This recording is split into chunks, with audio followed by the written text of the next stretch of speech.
মুখ্যমন্ত্ৰী ডাঙৰিয়ায় কোনো বিচাৰ বিবেচনা নকৰাকে সেই মানুহখিনিক উচ্ছেদ কৰি তেওঁলোকৰ জীৱন বিপন্নপন্ন কৰিছে। তেওঁলোকে মহামান্য আদালতৰ নিৰ্দেশ নামানে। তেওঁলোকৰ কাৰণে এইবিলাক একো ডাঙৰ কথা নহয়। তেওঁলোকে মনত যি ইচ্ছা যায় বুলডোজাৰ চলাই দিয়ে। বুলডোজাৰ চলাই ন্যায় পাব নোৱাৰে। তেওঁলোক ৰাইজৰ ৰোষৰ সন্মুখীন হ'বই লাগিব। এখন বিলক সৌন্দৰ্য বৰ্ধন কৰাৰ নামত নিৰীহ জনসাধাৰণৰ হাত মুঠি আশ্ৰয়খিনি থকা ঘৰটো উচ্ছেদ কৰা হৈছে। ভাৰত স্বাধীনৰ আগৰ পৰা যিবোৰ মানুহ সেই বিলত পাৰত আশ্ৰয় লৈ আছিল আৰু তেওঁলোকক কোনো ৰিহাবিলিটেশ্যন, তেওঁলোকক কোনো সংস্থাপনৰ কোনো পলিচি নোহোৱাকৈ অন্যায়মূলকভাৱে চৰকাৰে পদক্ষেপ লৈছে। ভাৰত স্বাধীনৰ আগত পৰা মানুহ সেই বিলত আছিল। তাতে স্কুল আছিল, অংগনবাড়ী চেণ্টাৰ আছিল, বিদ্যালয় আছিল, মঠ মন্দিৰ মছজিদ আছিল। অসম চৰকাৰৰ মুখ্যমন্ত্ৰী ডাঙৰিয়াই কোনো বিচাৰ বিবেচনা নকৰাকে সেই মানুহখিনিক উচ্ছেদ কৰি তেওঁলোকৰ জীৱন বিপন্নপন্ন কৰিছে।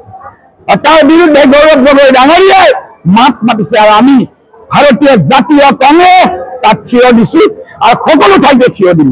য'তে ৰাইজৰ লগত অন্যায় হ'ব তাতে আমি সভাপতি মহোদয়ৰ নিৰ্দেশত তাতে থিয় দিম। তেওঁলোকে এইবিলাক একো নামানে। তেওঁলোকে মহামান্য আদালতৰ নিৰ্দেশ নামানে। তেওঁলোকৰ কাৰণে এইবিলাক একো ডাঙৰ কথা নহয়।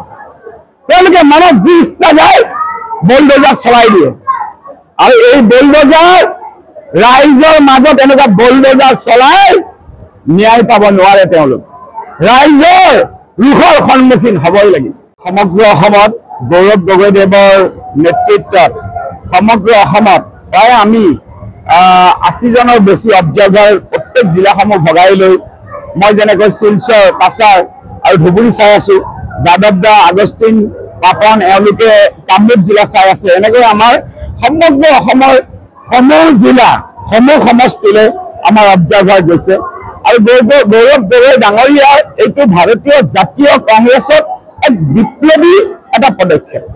গৌৰৱ গগৈ ডাঙৰীয়াই সমগ্ৰ অসমৰ প্ৰত্যেকখন জিলা, প্ৰত্যেকখন সমষ্টি, মণ্ডল, বুথ শক্তিশালী হোৱাটো বিচাৰিছে। গৌৰৱ গগৈ ডাঙৰীয়ালৈ অগণন জনসাধাৰণে তেওঁৰ মুখলৈ চাই আছে। আজি আপোনালোকে দেখা পাইছে য'তে ইলেকশ্যন হৈছে তাতে গৌৰৱ গগৈ ডাঙৰীয়াই মাত মাতিছে।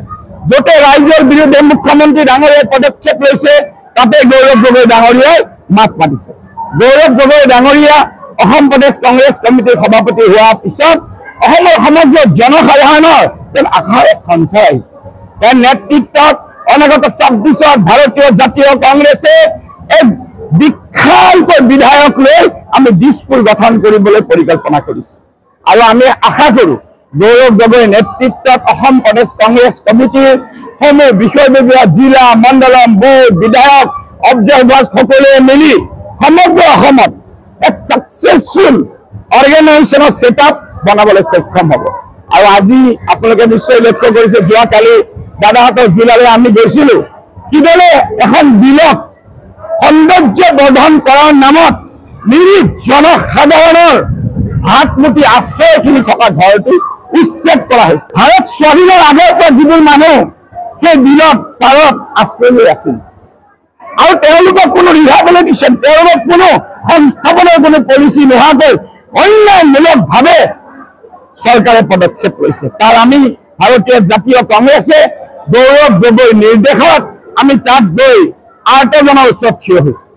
আজি আপোনাসৱে ইলেক্ট্ৰনিক মিডিয়া, প্ৰিণ্ট মিডিয়া আমি আশীৰ্বাদ বিচাৰিছো গৌৰৱ গগৈৰ নেতৃত্ব যাতে অসমৰ বুকুত আমি শক্তিশালী কৰিব পাৰো।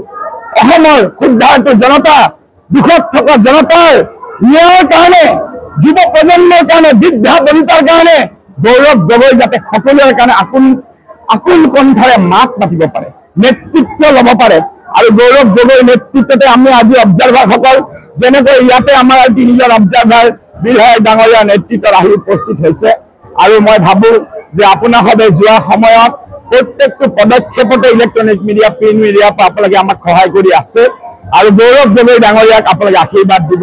অনাগত সময়ত জনসাধাৰণক, অসমৰ দৰিদ্ৰ জনসাধাৰণৰ লগত গৌৰৱ গগৈ যাতে থিয় হৈ অসমক যাতে আগুৱাই লৈ যাব পাৰে, গৌৰৱ গগৈ যাতে অসমৰ গৌৰৱ, অসমৰ কণ্ঠ হ'ব পাৰে, তাৰে আমি আশা কৰিছো।